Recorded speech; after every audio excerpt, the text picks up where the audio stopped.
طيب بسم الله. So back to our mithal that we were speaking about, and that is if I were to gather all of the musta'mal into one container and there's no changes in it, then that water can be used. Fil asah, there's an opinion that says no, but the mu'tamad is that yes, it is considered pure at that point. He says كما لو جمع المتنجس فبلغ قلتين ولم يتغير. If we were to gather changed water and put them together until it reaches qullatin, and there's no obvious changes with it, then we can go ahead and do what? We can go ahead and use that water. وَإِنْ قَلَّ بَعْدْ بِتَفْرِيقِهِ. Once it reaches the qullatin and there is no changes, that water is considered what? طاهر, مطهر, even if we're going to take from it and use it elsewhere. So we need to get it to reach that limit, see no changes, and then we can divide it up again if we need to. فعلم أن الاستعمال لا يثبت إلا مع قلة الماء أي وبعد فصله عن المحل المستعمل ولو حكما. So he's saying this now makes it clear that we do not consider water to be musta'mal except for there's certain conditions. Here he mentions two. He's going to mention the other two in the midst of everything, but I'll give you all four right now. The first one, as he said, إلا مع قلة الماء. Only when the ma is qalil. What is qalil? And we'll get to that in a moment. Al-ma'ul qalil, it is whatever is below the qullatin mark. For right now, just say 200. So whatever's below the 200 liters, that would be considered ma' qalil. Tamam? So isti'mal is a feature that happens to water only when it's below that mark. Two, بعد فصله, once it separates from محل الاستعمال. Number three, استعماله فيما لا بد منه, using it for something that's an obligation, like lifting the state of hadath or removal of najasa. And the fourth one, which he's about to get into in a moment, and that is using the water without اغتراف, without the niyyah of اغتراف. Tamam. Let me just check the time, inshallah ta'ala. Okay. Mumtaz, we're still on the point. I don't want to prolong the class too much because there's a lot of details that we are covering. He says, كَأَنْ جَاوَزَ مَنْكَ بِالْمُتَوَضِّئِ. Yani the water has gone past here. All right. If this happens, then it has left the area of it being washed. Technically, it's now musta'mal. Once it crosses the boundaries, I can't take that water. Say hypothetically, I was pouring it like this. I can't take that water and then apply it over here. Tamam? I can't do that because the moment that it has lost, it has passed the boundaries of the limb, it is now musta'mal. It's now musta'mal. He says, أو ركبته, or past the knee. خلاص, you've passed the limb. That water is now musta'mal. I can't take it for the other leg or the other foot. وإن عاد لمحله أو انتقل من يد لأخرى. Even if if the water comes back down here, I can't take it now and use it elsewhere either. That it coming back doesn't do anything. So just say I poured water like this and I went like this, then I moved my arm and then the water started going down. It coming back doesn't change its state of isti'mal, it was already used. Or we'll say, as I took it off of here, my limb, I had the water in my hand. I still can't use that water. The moment that it separates from the area that needs to be washed, خلاص, it's considered ماء مستعمل. نعم لا يضر في المحدث انفصال الماء من الكف إلى الساعد. Dropping it like this. هذا لا يضر.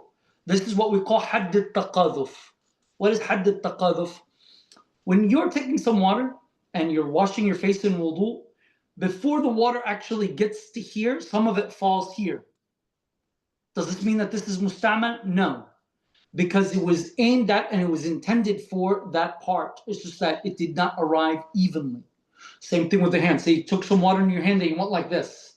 It's okay. You're supposed to wash from the tips of your fingers up into and past your elbow. So that's okay. That's had at-taqaduf. That's how we call it in fiqh. He says, وَلَا فِي الْجُنُبِ انْفِصَالُهُ مِنْ نَحْوِ الرَّأْسِ إِلَى نَحْوِ الصَّدْرِ مِمَّا يغلب فيه التقاذف. Or if you're doing a shower and you're pouring water on your head, but it falls on your shoulders and on your chest. I'm going to say that's musta'mal? No, that's not musta'mal. Because the whole body in a shower is considered as one limb. So you're washing the whole entire limb like you're washing the arm. This now brings us to a very important mas'ala. I want you to picture this with me. I have a bucket of water. And I tilted the bucket and I got some water out, washed my hands, I washed my mouth, I did my nose, madmada, istinshaq. And then I put my hands in the water, in the bucket, and I took 2 handfuls of water out, outside the bucket, and I washed my face. And I'm only doing every act one time. I'm not doing 3, I'm not doing 2, I'm doing every act once. I washed my face. Pause here for a moment. My hands are wet. What is on my hands? So on my hands is water from my face, right? That water has separated now from the face. I've completed my face and I have remnants of that water on my hand. The water on my hands is ma musta'mal, is used water from the face. It's separated, khalas. Do I put my hand back into the bucket to get out water? Well, remember, I had a bucket this big. Definitely not 200 liters. Remember, we're going to speak on this more, but water that's qaleel changes by mere contact. Remember that. That's a law. That's a rule in the Shafi'i school. My hand has ma musta'mal. If I put my hand in the bucket, and musta'mal what? That was my fard. The first fard in wudu is washing the face. Ma musta'mal on my hand. If I put it back into that bucket of water, what happens to the water in the bucket? Technically, it becomes ma musta'mal. So the buildup of these masail and understanding them led us to this point. This is something we cannot escape from. What do we do?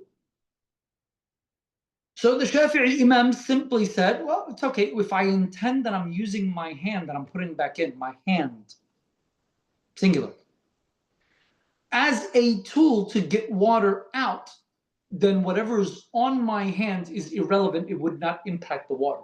And this is called niyatul ightiraf.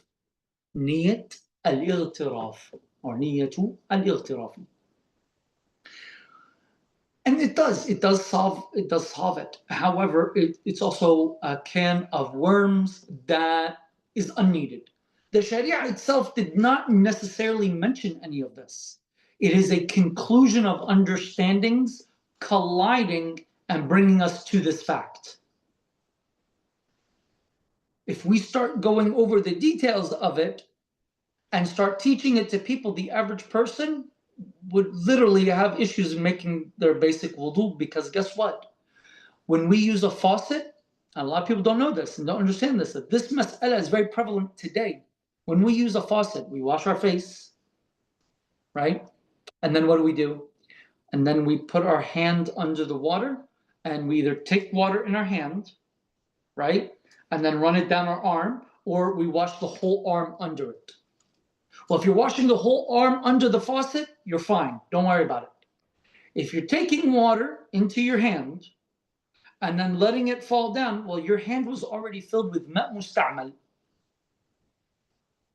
So now all you did was you filled your hand with ma musta'mal. And when you go like this and pour it down, you're just spreading ma musta'mal. You have not washed your arm.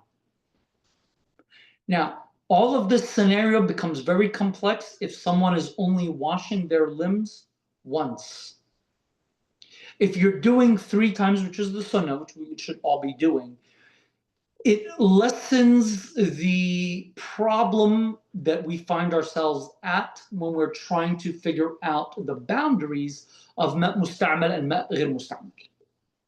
Tamam. Because if the first one didn't do it, well, the second one covered you. Now, with the bucket scenario, it's not going to matter if it's 1, 2, or 3. But with the faucet, we have a little bit more leeway now. Tamam? Like, now we've understood the basis of the issue. Let's read what he has to say. لو أدخل المتوضئ. Some people came and said, why is he saying متوضئ? He should say here متطهر. Because it's not going to matter if they're doing wudu or doing ghusl. but they're wrong. Actually, Ibn Hajar is the one that used the term mutawaddi. And because we're speaking about wudu, it makes sense to say mutawaddi.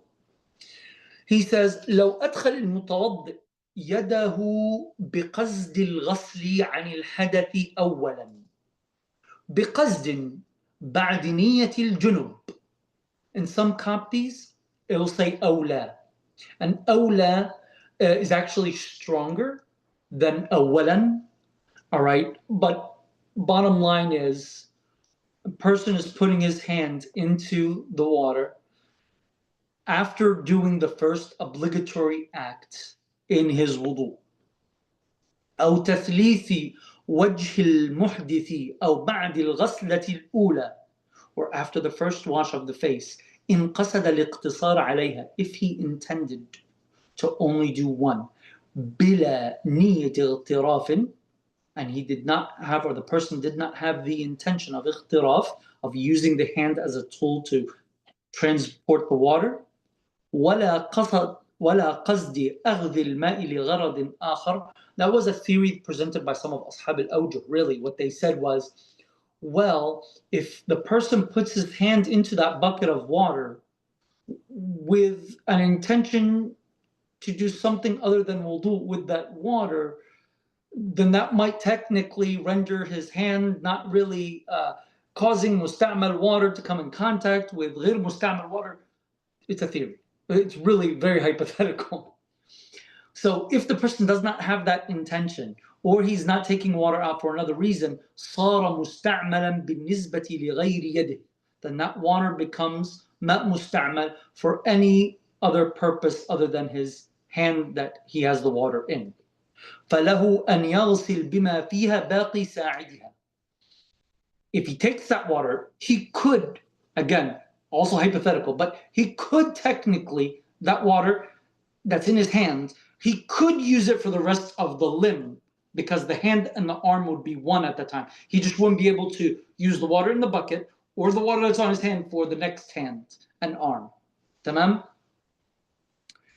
Before we move forward on Niyat al-Ikhtiraf, please note that Imam al-Ghazali in al-Wasit, he said, we shouldn't even be talking about this. Al-Imam al-Baghawi and Imam Ba Makhrama said, there's no point of even bringing this up. Ibn Ajil, Al-Qu'aybi, and others of the fuqaha of Yemen said, we shouldn't even be repeating this mas'ala. And the reason why is that we are complicating things for no real reason in their view. But the train of thought will lead us to this matter. And this is why we get stuck in having to speak about it. Okay, it's Niyat al-Ightiraf. And I'll send you the fatwa of those ulama, inshallah ta'ala, or at least the references for them. He says, وغير متغير تغيرا كثيرا بحيث يمنع إطلاق اسم الماء. We can't use water that has been changed, a change that would impact its naming. بأن تغير أحد صفاته من طعم أو لون أو ريح. With one of its features have changed, color, taste, or smell. ولو تقديرا. تقديرا is a concept that we utilize when a substance has fallen into the water that has the same features as the water. No color, taste, or smell. And now the substance might have lost its features. So imagine this. Imagine you have a cup of water and you squeezed a few lemons in it. And you left that cup of water out for a day and a half and the smell of lemon went away. Even the color of that little fogginess that a lemon would do when you squeeze it into a cup has gone away as well. And someone pours that into a bucket of water. See, because you know that that's lemon water and not water, then you still need to treat it as if its full features were there. So you'll do what we refer to as عملية تقديرية. But since the lemon is clean, it's tahir, it's not something filthy, you will gauge with things that are not extreme. and we will learn later that if it was something, if it was a filthy substance, then you're going to gauge with some things or features that are extreme. So what are features that are not extreme?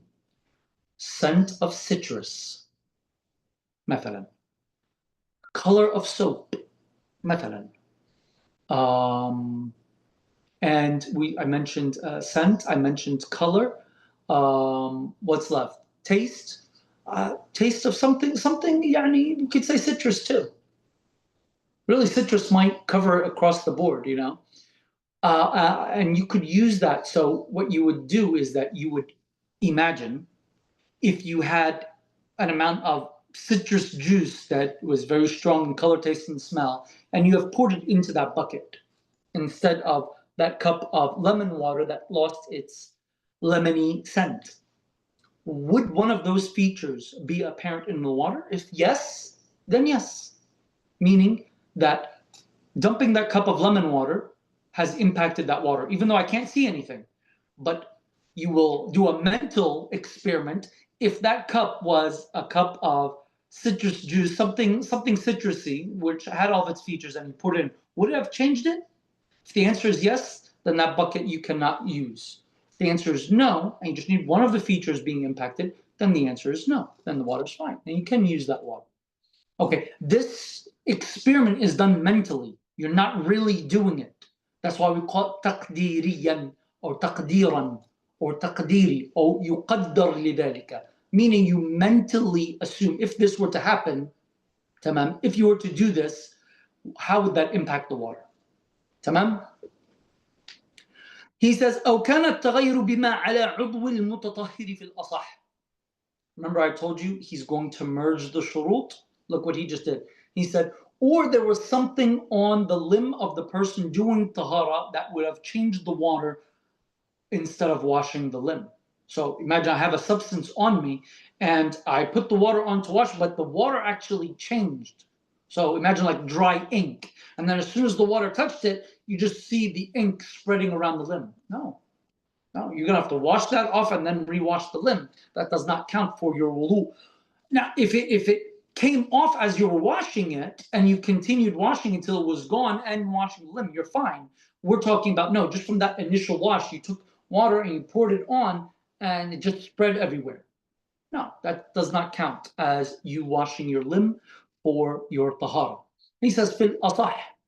The reason why he's saying fil asah is the ashab, when they were speaking about this, some of them defined it as, well, you can continue washing until it's gone and then you're fine. And others said, well, no, yeah, we're talking about just putting an amount of water on for the limb itself. So it's almost like the verbiage got confused, and that's why we have a khilaf. The khilaf really is semantical on this mas'ala amongst ashab al-awjuh. There's another opinion, but it's weak, so I'm not even going to mention it right now. بل وإنما يؤثر التغير إن كان بخليط أي مخالطا للماء.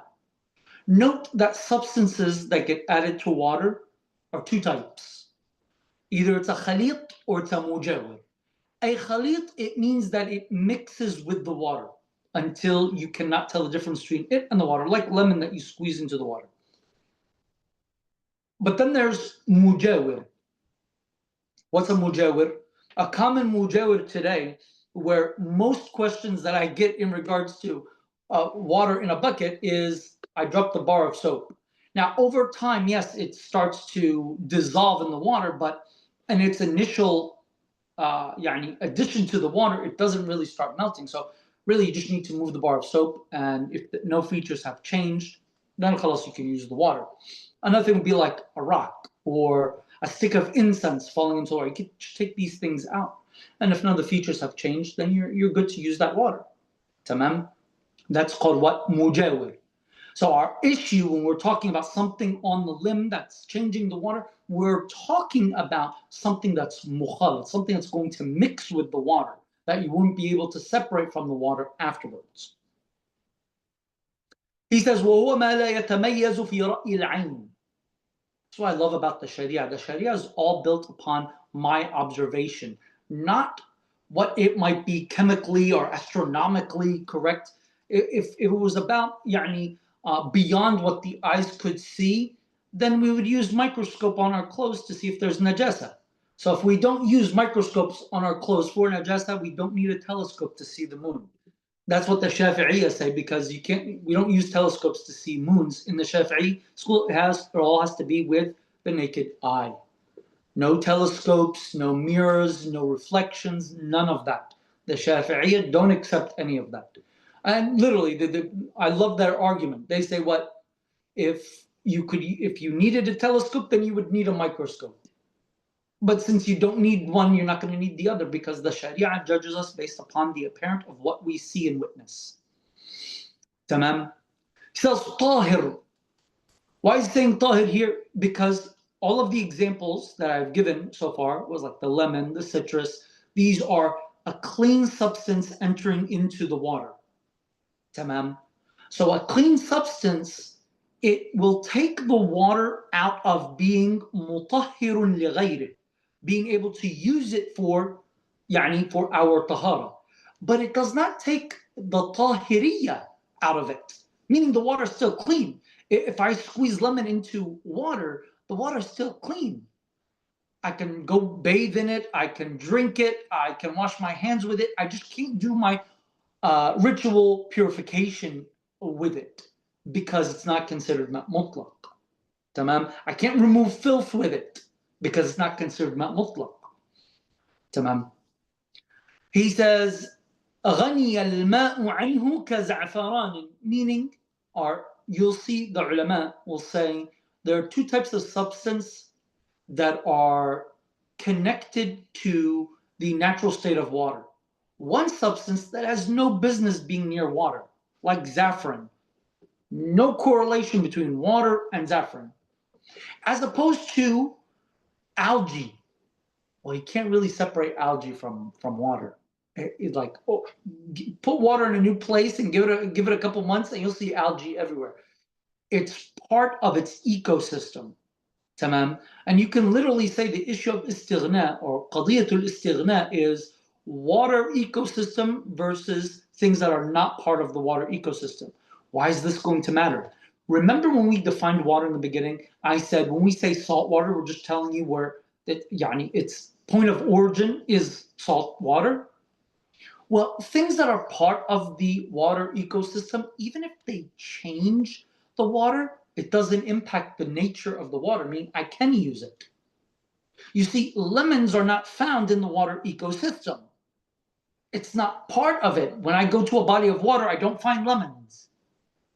Okay, like they usually mention saffron. You don't find saffron in the water ecosystem. I find algae. So would the algae impact the validity of me using that water? No, because it's part of its ecosystem. Even if it changes the water a little bit, doesn't matter. Tamam? But the lemons, that's going to impact it. Both are clean substances, but one is naturally found in the ecosystem and the other one is not. Tamam? He says, كَزَعْفَرَانٍ وَثَمَرِ شَجَرٍ نَبَتَ قُرْبَ الْمَاءِ وَوَرَقٍ طُرِحَ ثُمَّ تَفَتَّتَ. All of these are examples of things that are not part of the water ecosystem. Saffron, fruits from a tree that fell and rolled into water, tree leaves that fell and the wind blew them into the water. These are not part of the ecosystem. To what extent, though, are they going to impact? Well, if they are changing things, that's when we're going to have a problem. He says, لا تراب ولا ملح ماء وإن طرح فيه. However, dirt and salt water, if they're put into fresh water, for example, they're not going to impact anything because they're naturally part of the water ecosystem. Salt water, and we say salt water, we don't mean you're getting a cup of water and taking salt out of your seasoning cabinets and pouring it into the water, mixing it with a spoon and then putting it into the water. No. We're talking about actually taking ocean water and pouring it into fresh water. That's not going to impact the ability for me to utilize that water for my tahara. That's perfectly fine. And dirt, of course, dirt just settles down on the bottom. They say لِأَنَّهُ كَجُورَةٌ, meaning give it a minute and it'll sit at the bottom and then it turns into mud. ولا يضر تغير لا يمنع الاسم لقلته ولو احتمالا بأن شك هو كثير أو قليل. Remember, the rule in the Shafi'i school is that we do not change the state of anything from being clean to najis with doubt. So if I have doubt, then it keeps its original ruling, whatever that original ruling was. Tamam? Whatever that original ruling was. He says, وَخَرَجَ بِقَوْلِ بِخَلِيطٍ الْمُجَاوِرِ. He says, when I said the word khalit, I meant that to exclude the mujawir. What's the mujawir? Things that do not mix and dissolve in the water. He said, I use the word dissolve or mixing to alert to you, to signify to you that I'm excluding things that do not dissolve in the water. وَهُوَ مَا يَتَمَيَّزُ لِلنَّاظِرِ. And those are things that if someone were to look, it would be obvious for them. They will see it. They will notice it. كَعُودٍ وَدُهْنٍ وَلَوْ مُطَيِّبِينَ. Like عود, a stick of bukhur. He says, وَمِنْهُ الْبُخُورُ وَإِنْ كَثُرَ. There's a bucket of water and a stick of bukhur, incense, falls into it. And just take it out. تمام? ولا إشكال في ذلك. وظهر نحو ريحه خلافا لجمع. Oh, but there might be a little bit of a faint scent. Does that impact anything? Because we're talking about one stick of bukhur, it's usually going to be a very faint scent, and faint sense of things that are clean, we don't consider them that much of an impact. تمام. ومنه ماء أغلي فيه نحو بر وتمر حيث لم يعلم انفصال عين فيه مخالطة بأن لم يصل إلى حد بحيث يحدث له اسم آخر كالمرقة. You could say بالفتح الراء كالمرقة, soup. If you're making pasta, put the pasta in the pot and you put water and then you let it boil. And most brands, you won't see anything separating from the pasta into the water. As a matter of fact, when you strain it, the water coming out looks completely clean. That water, I can still technically use it. So if I were to save that water off to the side and make wudu with it later, there you go. There's an idea to save your water bill. You could technically use that for wudu, as long as its name does not change to something else, like a soup. And he mentioned 2 examples. He said boiling dates or bur, which is barley, big pieces of barley, not crushed wheat like oatmeal, but like big grains. Sometimes with rice, not all rice types, but some rice types, when you boil it, the water doesn't change. Others, it turns a little bit white, so that's probably why he did not use rice, because most brands will change the water when you boil it. As long as the features of the water have not changed, aside from the fact that it's boiling hot, you could technically use that water again. وَلَوْ شَكَّ فِي شَيْءٍ. But if you have doubt about a substance, something, أَمُخَالِطٌ هُوَ أَمْ مُجَاوِرٌ. Is it something that mixes and dissolves, or is it something that's mujawir, something that just sits in the water without dissolving? Then we are going to treat it as a mujawir, as something that does not dissolve in the water. Tamam? Because when there's shak, then that means I cannot see a substance mixing with water. That's why I have doubt. So you'll go with the mujawir immediately. Tamam? Now, he says, وَبِقَوْلِ غَنِيٍّ عَنْهُ مَا لَا يَسْتَغْنِي عَنْهُ. And when I said the words غَنِيٌّ عَنْهُ, meaning it's not part of it, it's not part of its ecosystem, right? Then I said that to exclude that which is part of its ecosystem. كَمَا فِي مَقَرِّهِ وَمَرِّهِ. Like what's in the bottom of bodies of water, or in the pathways, on the bottom of pathways of water, like the algae, right? Like I mentioned algae. He's going to give us other examples. He says like mud, like tuhlub, which is basically algae and other different water plants. Mufattatin, even if it breaks apart and crumbles and it's floating around in the water, all of that doesn't impact water because it's part of its ecosystem. This is very important. Wa kibritin. What's kibritin? Forget about the chemical name for it. what we're focusing on is that if there's any substance that's part of the ecosystem, even if it's breaking apart and floating around the water, it's part of the ecosystem. It does not impact my usage of the water because that is the source of that water. And remember what we said in one of the definitions of water earlier? We said it's water that has come from the sky or water that has come up from the ground. Some of the fuqaha said upon any state it was. We don't like it was. Upon any state, Allah made it. Tamam. Some of the ulama, they don't like the term on the state it was, because rainwater raining in the ocean didn't come down salt water. So some of the Shafi'i fuqaha was like, wait a minute, what do you mean by it was? No. In that case, then there's going to be a problem. But what we mean is that however water is naturally found as Allah subhanahu wa ta'ala created it.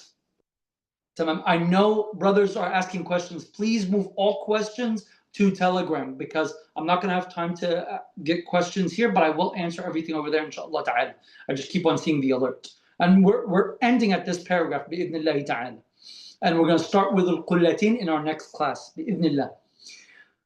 He says, وَكَالتَّغَيُّرُ بِطُولِ الْمُكْثِ. Water, bodies of water, they stay stagnant. They staying in their place for long periods of time, which causes swampy-like features to start to develop in the ecosystem in certain bodies of water. All of those changes do not impact the validity of me using that water because that's part of its natural ecosystem. أو بأوراق متناثرة بنفسها.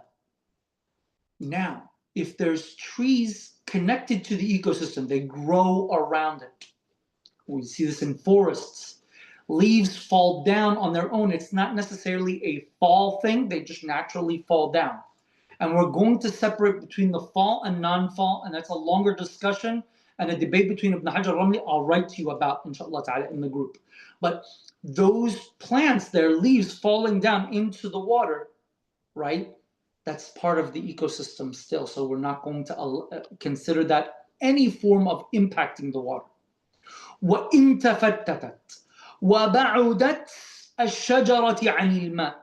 Because we're speaking about water ecosystems, there are trees that are farther away. But what do we mean by further away?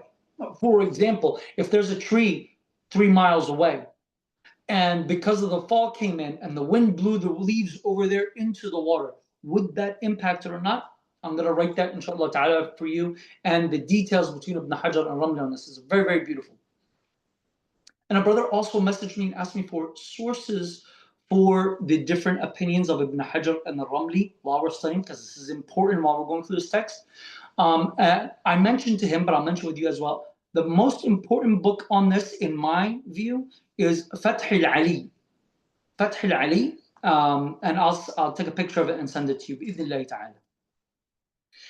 Let's just finish this last sentence, inshallah ta'ala, so our class isn't too long. I feel like trying the new system today prolonged our class today, so I do apologize for that. أو بنجس وإن قل التغير. But if filth falls into water, even if faint, even if little, this impacts the water. Tamam. Now, الماء القليل, I don't care about changes. I care about contact. ولو كان الماء كثيرا, meaning now if there is تغير. Why is he saying ولو كان الماء كثيرا? He's making sound like قليل and كثير are the same. It's because he said this, وإن قل التغير. Because الماء القليل, right? It's just a matter of contact. Even if none of the features changed, contact happened, it's done. The water is considered najis. الماء الكثير, now I'm going to look for the تغير. وإن قل. So that's why it looks like he's treating them both the same. It's just because he's referring to the تغير in both. He's referring to تغير in both. But الماء القليل, you don't need تغير, you just need contact. الماء الكثير, meaning قلتين and above, you need the features, one of the features changing. تمام؟ أي قلتين أو أكثر في صورتي التغير. See, he's saying تغير again. It's because you speak about تغير. That's why he merged قليل and كثير almost into one sentence. بالطاهر والنجس. تمام. بعض النسخ ممكن يقول لك النجسي، يجوز إن شاء الله تعالى. It's not a big deal. Some grammaticians will argue about that, but it's not going to change what he means. And that is, if a feature changes, تمام, whether it's طاهر or نجس, الماء الكثير, the same thing applies. But الماء القليل, it's just by the content. تمام. Here we're going to pause بإذن الله تعالى. In our next class we're going to start from from حساب القلتين بإذن الله تعالى, and that is on page 59 if you're using the copy of دار الفيحاء by الشيخ عبد الرزاق نجم. وأقول قولي هذا وأستغفر الله تعالى لي ولكم فاستغفروه إنه هو الغفور الرحيم. والسلام عليكم ورحمة الله وبركاته. وعليكم السلام ورحمة الله.